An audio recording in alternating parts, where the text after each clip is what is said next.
Hey everyone, Roy here with another video, and in this series, then I'm covering my investment journey by using Fundraise to invest in real estate, and I'm taking you along the journey. Now, I haven't made a video in about a month, so it's about time to pop over there and see how the account's doing and give you an update. But before I get into that, if you're new to the channel, if you're new here, give me a like, give me a thumbs up, and subscribe. And when you subscribe, go down in the comments and write "I subscribe" so that I can show you my appreciation. It's a free way to help the channel, and I truly, truly appreciate it. Okay, let's get right into it. I'm going to share my screen. Okay, so here's my Fundraise account, and as you can see, I've had a net return of 44 cents, which in a month, that is pretty decent for only $175. Now, the last time I logged in, it was $150, which was back on May, I think, 26th, right there. So I believe that's the last update here. Yeah, 526. Now, I'm probably not going to go through and put a line for every single penny because that's going to just be monotonous. Again, the link to this spreadsheet, if you want to see it, is included in the description of the videos. You may have to go back to the first video in the series to get it in case I'm lazy and don't put it on every video, but I will try to put it on every video. Anyways, if you want to see the file, here's the file. I made it public so that anybody can see it.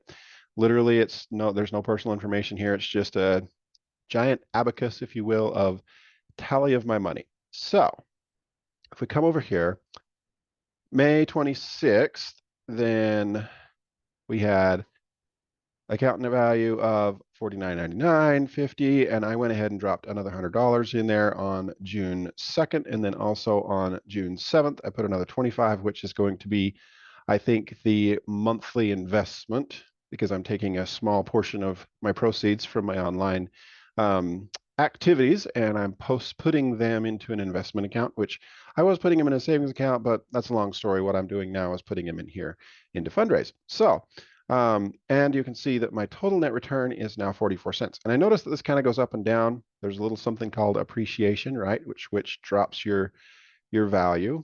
And I believe more detail, I can probably see exactly what happened. So see, my appreciation was 18 cents.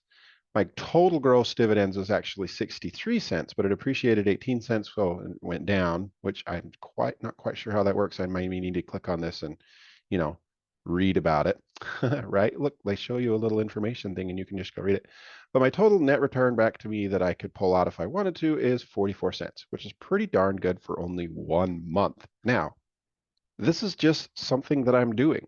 I am not a financial advisor, and this is not financial advice. I'm just taking you along my journey of what's happened with me while I try to invest in something called Fundraise, using, buying properties and owning a little bit of real estate, which is super, super exciting to me. I don't know, maybe you don't think it's exciting, but if you are a person who wants to generate wealth, okay, then you have to change your thinking a little bit about what is an asset and what is a liability. So let me just explain it to you really simple. And I learned this from Robert Kurzagi. Not sure if I'm saying that right. I'm probably not. I totally destroy names, so I apologize. He's the Rich Dad Poor Dad author, if you have understand what that is. Okay, so he said, if you have something that is bringing money into your accounts, that is an asset.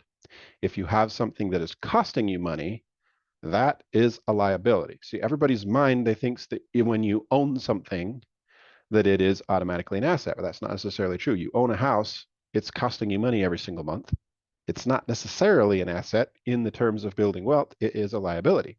But if you had a house that you were renting out that was actually bringing you money in every month, now that is an asset.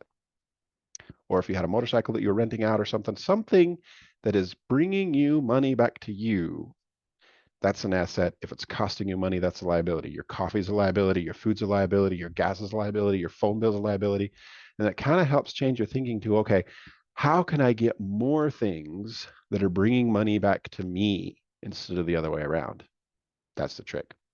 And it goes back to my grandfather who said, the reason why they made the quarter round, the quarter dollar or the whole dollar back then, it was in the 1900s. He said because that could get it to roll. Most of the time it rolls away from you. The trick is to get it to roll towards you. All right. With that, thanks for watching. Don't forget to subscribe and like this video, and so that you'll be notified next month when I make another update. Or if you're interested in learning how to make money online, which is something that I teach, you can head on over to one of my other playlists that goes into that, or have some fun and look at one of my YouTube shorts. All right. Thanks. Have a beautiful evening, and I'll see you on the next video.